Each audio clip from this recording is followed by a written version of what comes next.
नमस्कार इस वीडियो में एसएससी एमटीएस के 9 फरवरी के सेकंड शिफ्ट के हम सभी प्रश्न देखने वाले हैं। तो चलिए शुरू करते हैं। जो लोग नए हैं चैनल को सब्सक्राइब जरूर कर लीजिएगा और वीडियो को लाइक कर दीजिएगा। फर्स्ट क्वेश्चन देखें, सातवाहन वंश को आंध्र प्रदेश क्षेत्र में किस वंश ने उखाड़ फेंका जिसने उसका अंतिम पतन हुआ था? इक्ष्वाकु राजवंश हो जाएगा। बात करें तीसरी शताब्दी ईस्वी में इक्ष्वाकु ने सातवाहनों को उखाड़ फेंका। सातवाहन राजाओं का शासन महाराष्ट्र के क्षेत्र में था। सातवाहन वंश के पतन के कारण सामंतों का उदय था। पुलमावी फोर सातवाहन वंश का अंतिम राजा था। सातवाहनों ने अपने शासन की स्थापना के लिए कर्ण वंश को उखाड़ फेंका था। नेक्स्ट क्वेश्चन देखें, 2024 के पेरिस ओलंपिक तक भारत ने एथलेटिक्स में अब तक कुल कितना गोल्ड मेडल जीता है? 1 गोल्ड मेडल जीता है। बात करें यह एथलीट नीरज चोपड़ा के द्वारा जीता गया। उन्होंने 2020 का टोक्यो ओलंपिक जो 2021 में हुआ था में पुरुषों की भाला फेंक में स्वर्ण पदक जीता था। नीरज चोपड़ा ने पेरिस 2024 में रजत पदक जीता था। अगर 2024 पेरिस पैरालंपिक पैराथलेटिक की बात करें तो भारत ने कुल 35 पदक जीते हैं। पूरे खेल में मिला दे तो कुल 60 पदक जीते हैं, लेकिन एथलेटिक्स श्रेणी में 35 पदक जीते हैं। बुक कर दो आज रात 12 से 1 बजे स्पेशल ऑफर रहेगा। आपको पास पर 299 मिल जाएगा, वहीं पास पर 399 मिल जाएगा। कूपन कोड सावन लगा लीजिएगा, आपको 12% का डिस्काउंट मिल जाएगा। और एसएससी रेलवे बैंकिंग संबंधी इंडिया का सभी एग्जाम का 900+ एग्जाम का सारा मॉक टेस्ट जो सारा मिल जाएगा। जल्दी जाइए परचेज कर लीजिए, कूपन कोड सावन लगा लीजिएगा। नेक्स्ट क्वेश्चन देखें, सिंधु घाटी सभ्यता के किस स्थल पर सबसे प्रसिद्ध कृत्रिम डॉकयार्ड पाया गया था जो दुनिया के सबसे पुराने ज्ञात बंदरगाह में माना जाता है? लोथल पाया गया था, जो यहाँ पर बंदरगाह पाया गया था। बात करें लोथल गुजरात में स्थित है और यह भोगवा नदी किनारे पर स्थित है। अब बात करते हैं सिंधु घाटी के महत्वपूर्ण स्थल से और उनके प्राप्त वस्तुओं की। तो सिंधु घाटी सभ्यता की बात करें जिस हड़प्पा सभ्यता की नाम से भी जाना जाता है, इसमें प्रमुख स्थल की बात करें तो हड़प्पा से मोहनजोदड़ो, लोथल, कालीबंगा और उनसे प्राप्त वस्तुओं की लिस्ट की बात करें तो कांसा, मिट्टी के बर्तन, मुहरे, स्ट्रीट टाइट और आभूषण एक विकसित शहर जीवन और उन्नत व्यापार का प्रमाण देते हैं। और मुख्य स्थल में बात करें मोहनजोदड़ो में स्नानागार, हड़प्पा में अन्नागार और लोथल बंदरगाह मिले हैं। नेक्स्ट क्वेश्चन देखें, भारतीय संविधान के अनुच्छेद 107 के तहत एक असाधारण विधेयक संसद के किस सदन में शुरू हो सकता है? संसद के किसी भी सदन में शुरू हो सकता है। साधारण विधेयक लोकसभा या राज्यसभा किसी भी सदन में पेश किए जा सकते हैं। सत्रावसान के कारण संसद में लंबित विधेयक समाप्त नहीं होता है। राज्यसभा में लंबित विधेयक जिसे लोकसभा से ने पारित नहीं किया है, लोकसभा के भंग होने पर समाप्त नहीं होता है। भारतीय संविधान का अनुच्छेद 107 विधेयकों को पुनः स्थापित करने और पारित करने के प्रावधान से संबंधित है। नेक्स्ट क्वेश्चन देखिए, 1931 में लंदन में दूसरे गोलमेज सम्मेलन में भाग लेने के लिए महात्मा गांधी को किस समझौते ने सक्षम बनाया था? गांधी इरविन समझौते ने सक्षम बनाया था, जो 5 मार्च 1931 को हुआ था। दूसरा गोलमेज सम्मेलन 7 सितंबर से 1 दिसंबर 1931 तक लंदन में आयोजित किया गया था। महात्मा गांधी ने भारतीय राष्ट्रीय कांग्रेस के एकमात्र प्रतिनिधि के रूप में इसमें भाग लिया था। यह सम्मेलन सांप्रदायिक प्रतिनिधि और अल्पसंख्यक अधिकारों को लेकर हुए विवादों के कारण विफल में रहा था। नेक्स्ट क्वेश्चन देखिए, 1951 में नई दिल्ली में आयोजित पहले एशियाई खेलों में भारत ने कुल कितना मेडल अपने नाम किया था? 51 मेडल नाम किया था। इन 51 पदकों में 15 स्वर्ण, 16 रजत और 20 कांस्य पदक थे। भारत दूसरे स्थान पर रहा था। जापान 60 पदक जीतकर पहले स्थान पर रहा था। और 1951 में भारत के सर्वश्रेष्ठ प्रदर्शन में से एक था, जिसे वह जापान के बाद दूसरे स्थान पर रहा था। नेक्स्ट क्वेश्चन देखें, तजिंदर पाल सिंह तूर निम्नलिखित में से किस खेल से संबंधित है? शॉटपुट यानी गोला फेंक से संबंधित है। प्रमुख खिलाड़ी उनसे संबंधित खेल जान लेते हैं। क्रिकेट की बात करें तो सचिन तेंदुलकर, विराट कोहली, MS धोनी, रोहित शर्मा ये सभी क्रिकेटर हैं। टेनिस से संबंधित बात करें तो Rafael Nadal, Simona Halep, Roger Federer और सानिया मिर्जा ये सभी टेनिस के खिलाड़ी हैं। बैडमिंटन की बात करें PV सिंधु, साइना नेहवाल, प्रकाश पादुकोण बैडमिंटन के खिलाड़ी हैं। एथलेटिक्स की बात करें नीरज चोपड़ा भाला फेंक, PT उषा, मिल्खा सिंह ये सभी एथलेटिक्स के खिलाड़ी हैं। फुटबॉल की बात करते हैं Lionel Messi, Cristiano Ronaldo, Sunil Chhetri football खिलाड़ी हैं। मुक्केबाजी मैरी कॉम, विजेंदर सिंह जाने जाते हैं। साथ में निखत जरीन भी याद रखिएगा। कुश्ती की बात करें सुशील कुमार, विनेश फोगाट, साक्षी मलिक कुश्ती के लिए जानी जाती हैं। हॉकी की बात करते हैं major Dhyan Chand, PR Sreejesh hockey के खिलाड़ी हैं। शतरंज की बात करें विश्वनाथ आनंद, R प्रज्ञानंद ये सभी शतरंज के खिलाड़ी हैं। अब चलिए इम्पोर्टेंट जो है खिलाड़ियों उपनाम जान लेते हैं। हॉकी के जादूगर के नाम से मेजर ध्यानचंद को जाना जाता है। फ्लाइंग की सिख के नाम से मिल्खा सिंह को जाना जाता है। उड़न पट्टी और गोल्डन गन के नाम से पीटी उषा को जाना जाता है। लिटिल मास्टर के नाम से सुनील गावस्कर को जाना जाता है। मास्टर ब्लास्टर के नाम से सचिन तेंदुलकर को जाना जाता है। बंगाल टाइगर और दादा के नाम से सौरभ गांगुली को जाना जाता है। जेमी इसके वाला द वॉल और मिस्टर रिलायबल के नाम से राहुल द्रविड़ को जाना जाता है।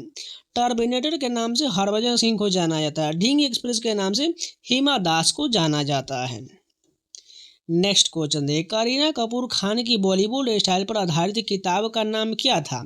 इसका नाम the style diary of Bollywood diva हो जाएगा। बात करें, यह किताब करीना कपूर के फैशन, ब्यूटी और स्टाइलिश सीक्रेट पर केंद्रित है। यह उनकी पहली किताब था।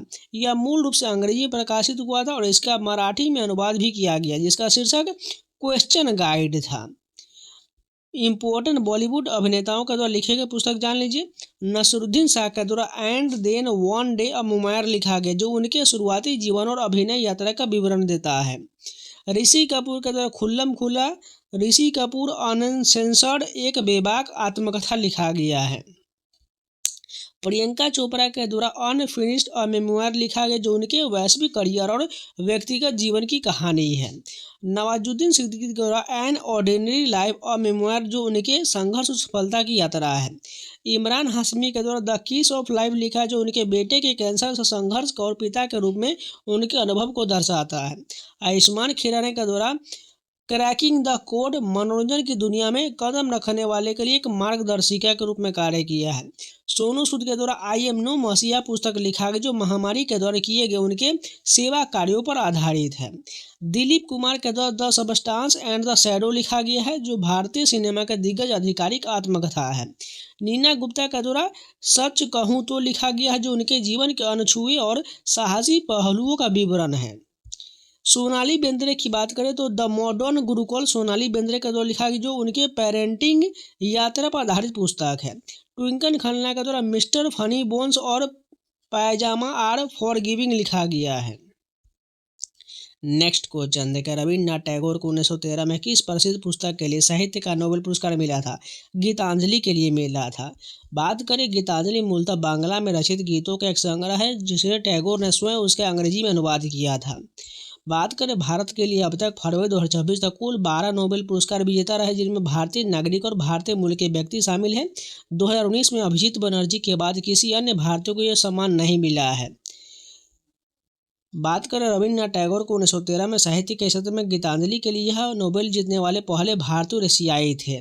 इसके बाद जो है सीवी रमन को 1930 में भौतिकी में रमन इफेक्ट की खोज के लिए मिला था। हरगोविंद खुराना को 1968 में चिकित्सा में जेनेटिक कोड की व्याख्या के लिए भारतीय मूल के अमेरिकी नागरिक है। हरगोविंद खुराना को 1968 में मिला था। मदर टेरेसा को 1979 में शांति के लिए उनके मानवीय कार्यों को हेतु दिया गया था। सुब्रमण्यम चंद्रशेखर को 1983 में भौतिकी में सितारों की संरचना और विकास पर शोध के लिए दिया गया था।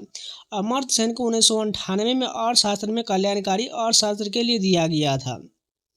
वीएस नायपॉल को 2001 में साहित्य में यानी और ये भारतीय मूल के ब्रिटिश नागरिक हैं। वेंकट रामकृष्णन को 2009 में रसायन विज्ञान में राइबोसोम की संरचना के अध्ययन के लिए दिया गया था। कैलाश सत्यार्थी को 2014 में शांति के लिए बच्चों के अधिकार और शिक्षा हेतु उनके संघर्ष के लिए दिया गया था। अभिजीत बनर्जी को 2019 में अर्थशास्त्र में वैश्विक गरीबी को कम करने के प्रयोगात्मक दृष्टिकोण के लिए दिया गया था। इसके अतिरिक्त रोनाल्ड रॉस को 1902 में चिकित्सा और रुडयार्ड किपलिंग को 1907 में साहित्य जैसे विजेताओं का जन्म भारत में हुआ, लेकिन वे ब्रिटिश नागरिक थे। नेक्स्ट क्वेश्चन देखिए, निम्नलिखित में से कौन सी दक्षिण एशिया की पहली सीमा पार पेट्रोलियम उत्पाद पाइपलाइन है जो भारत और नेपाल को जोड़ता है? मोतिहारी अमलेंग खंज पाइपलाइन है। बात करें इसकी लंबाई 69 किलोमीटर या बिहार भारत मोतिहारी को नेपाल को अमेल खंड से जोड़ता है। इसका उद्घाटन 10 सितंबर 2019 को भारत और नेपाल के प्रधानमंत्री द्वारा संयुक्त रूप से किया गया था। इसकी वार्षिक क्षमता 2 मिलियन मीट्रिक टन है। यह भारतीय उपमहाद्वीप में पहली ट्रांसनेशनल पेट्रोलियम पाइपलाइन है। नेक्स्ट क्वेश्चन देखिए, जनगणना 2011 के अनुसार 2001 से 2011 के दौरान भारत में ईसाई जनसंख्या की दशकीय वृद्धि दर क्या था? 15.5% था। यह राष्ट्रीय दशकीय वृद्धि दर 17.7% से कम था। 2011 में कुल ईसाई जनसंख्या 2.78 करोड़ था। यह कुल आबादी का लगभग 2.3% था। नेक्स्ट क्वेश्चन देखिए, प्रसिद्ध ऐतिहासिक स्मारक दाखिल दरवाजा कहाँ पर स्थित है? यह पश्चिम बंगाल में है दाखिल दरवाजा। यह पश्चिम बंगाल के मालदा में स्थित है। इसका निर्माण 15वीं शताब्दी में बंगाल सल्तनत के दौरान कराया गया था। यह टेराकोटा वास्तुकला का एक शानदार नमूना है। यह मालदा टाउन से लगभग 16 से 18 किलोमीटर की दूरी पर स्थित है। नेक्स्ट क्वेश्चन देखिए, बड़ा इमाम बाड़ा उत्तर प्रदेश के किस शहर में गोमती नदी के तट पर स्थित है? यह लखनऊ में है। यह नवाब आसफुद्दौला द्वारा 1784 में अकाल के दौरान रोजगार प्रदान करने के लिए बनवाया गया था। इमारत में एक सीढ़ीदार कुआं शामिल है जो सीधे गोमती नदी से जुड़ा हुआ है। इसका केंद्रीय हॉल बिना किसी सहायक बीम के दुनिया की सबसे बड़ी मेहराबदार निर्माण में से एक है। परिसर में प्रसिद्ध भूल भुलैया भी है। नेक्स्ट क्वेश्चन देखिए, कोडाई कैनाल और सौर वेधशाला भारतीय किस राज्य में स्थित है? तमिलनाडु में है। यह तमिलनाडु के दिंडीगुल जिले के पालनी पहाड़ी में स्थित है। इसकी स्थापना 1899 में हुआ था। इसने हाल ही में अपनी 125वीं वर्षगांठ मनाया था। इसका संचालन भारतीय तारा भौतिकी संस्थान द्वारा किया जाता है। यहाँ प्रसिद्ध एवरशेड प्रभाव की खोज किया गया था। नेक्स्ट क्वेश्चन देखें, रावत भाटा परमाणु ऊर्जा संयंत्र भारत के किस राज्य में स्थित है? यह राजस्थान में है। यह राजस्थान के चित्तौड़गढ़ जिले में स्थित है। इसे राजस्थान परमाणु ऊर्जा स्टेशन के नाम से जाना जाता है। इसकी स्थापना कनाडा के सहयोग से हुआ था। यह चंबल नदी पर बने राणा प्रताप सागर बांध के पास स्थित है। भारत में 7 प्रमुख परमाणु ऊर्जा संयंत्र की बात करें, जिनमें नरोरा उत्तर प्रदेश में है, काकरापर गुजरात में, तारापुर महाराष्ट्र में, कैगा कर्नाटक में और कलपक्कम व कूडनकुलम तमिलनाडु में स्थित है। नेक्स्ट क्वेश्चन देखिए, चित्र में दिखाया गया वाद्य यंत्र को पहचानिए। यानी एक चित्र दिया गया जिसमें जो है सिंधी और सारंगी हो जाएगा। बात कर यह राजस्थान के एक गज से बजाया जाने वाला लघु गर्दन वाला वाद्य है। इसे पारंपरिक रूप से लंगा समुदाय द्वारा बजाया जाता है। यह लकड़ी के एक ही ब्लॉक से बना होता है। यह बकरी की खाल से ढका होता है। इसमें 4 मुख्य तार और लगभग 22 से 25 सहानुभूतिपूर्ण तार होते हैं। नेक्स्ट क्वेश्चन देखिए, पेड़ों की जड़ों के प्रकाश की प्रति गति की दिशा क्या होता है? प्रकाश से दूर होता है। पौधे की जड़ें नकारात्मक प्रकाशानुवर्तन दिखती है। इसका अर्थ है कि वे प्रकाश स्रोत से दूर यानी मिट्टी के अंदर बढ़ता है। यह उन्हें पानी और पोषक तत्व खोजने में मदद करता है। तना प्रकाश की ओर गति करता है, जिसे सकारात्मक प्रकाशानुवर्तन कहते हैं। नेक्स्ट क्वेश्चन देखिए, भारत इलेक्ट्रॉनिक लिमिटेड यानी BELL को कौन सा हाल ही में दर्जा दिया गया है? नवरत्न का दर्जा दिया गया है। BEL रक्षा मंत्रालय भारत सरकार के अधीन कार्य करता है। इसे 2007 में नवरत्न का दर्जा दिया गया था। इसका मुख्यालय बेंगलुरु में है। नेक्स्ट क्वेश्चन देखिए, दुनिया का लगभग 90% हीरो की कटिंग पॉलिशिंग भारत के शहर में किया जाता है? ये जो है सूरत में किया जाता है। गुजरात का सूरत शहर दुनिया में हीरो की कटिंग पॉलिशिंग का सबसे बड़ा केंद्र है। भारत में हीरे कम निकलते हैं, लेकिन दुनिया भर में खासकर रूस और अफ्रीका से कच्चे हीरे पॉलिश होने के लिए सूरत आते हैं। प्राकृतिक उत्पादन खनन की बात करें तो रूस जो है दुनिया का सबसे बड़ा हीरा उत्पादक देश है। नेक्स्ट क्वेश्चन देखें, लोकसभा में अनुसूचित जाति के लिए कितनी सीटें आरक्षित है? 84 सीटें आरक्षित है। लोकसभा में कुल 543 सीटें हैं। SC और ST के लिए कुल 131 सीटें आरक्षित है। ST के लिए 47 सीटें आरक्षित है। नेक्स्ट क्वेश्चन देखिए, भारतीय संविधान के किस अनुच्छेद के तहत राज्यपाल धन विधेयक को छोड़कर राज्य विधानमंडल द्वारा पारित किसी विधेयक को पुनर्विचार के लिए सदन को वापस कर सकता है? अनुच्छेद 200 के तहत कर सकता है। भारतीय संविधान का अनुच्छेद 107 विधेयकों को पुनः स्थापित करने और पारित करने के प्रावधान से संबंधित है। अनुच्छेद 200 राज्य विधानमंडल द्वारा पारित विधेयक को राज्यपाल द्वारा पुनर्विचार के लिए वापस भेजने की शक्ति देता है। समान विधेयक संसद के किसी भी सदन में पेश किए जा सकते हैं। नेक्स्ट क्वेश्चन देखिए, स्प्रिंग बैलेंस का उपयोग मुख्य रूप से मापन के लिए किया जाता है। इसका प्रयोग किसी वस्तु के भार मापने के लिए किया जाता है। स्प्रिंग बैलेंस हुक के नियम पर काम करता है। यह किसी वस्तु पर लगने वाले गुरुत्वाकर्षण बल या भार को मापता है। नेक्स्ट क्वेश्चन देखिए, इकोकार्डियोग्राफ का उपयोग मुख्य रूप से किस उद्देश्य के लिए किया जाता है? यह हृदय की संरचना और कार्य प्रणाली देखने के लिए किया जाता है। बात करें इकोकार्डियोग्राफ, उच्च आवृत्ति वाले ध्वनि तरंग यानी अल्ट्रासाउंड का उपयोग करके हृदय के वास्तविक समय की छवियां बनाता है।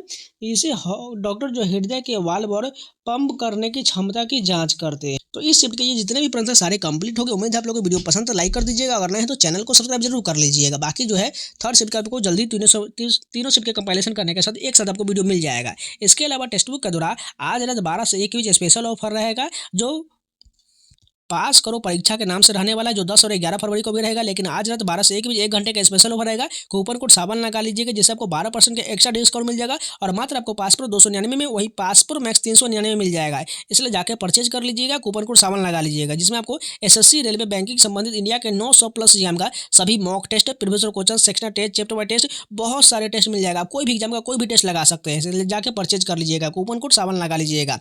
ऐसे भी लिंक जो मैंने कमेंट बॉक्स में पिन किया हुआ है, नहीं तो कूपन अप्लाई कर लीजिएगा, आपको डिस्काउंट मिल जाएगा। और इन सभी का पीडीएफ पाना चाहते हैं तो टेलीग्राम का लिंक भी कमेंट बॉक्स में दिया गया, जाकर ज्वाइन कर लीजिए, जिससे वहां पर आपको पीडीएफ मिल सके। तो चलिए मिलते हैं नए वीडियो के साथ, तब तक के लिए जय हिंद।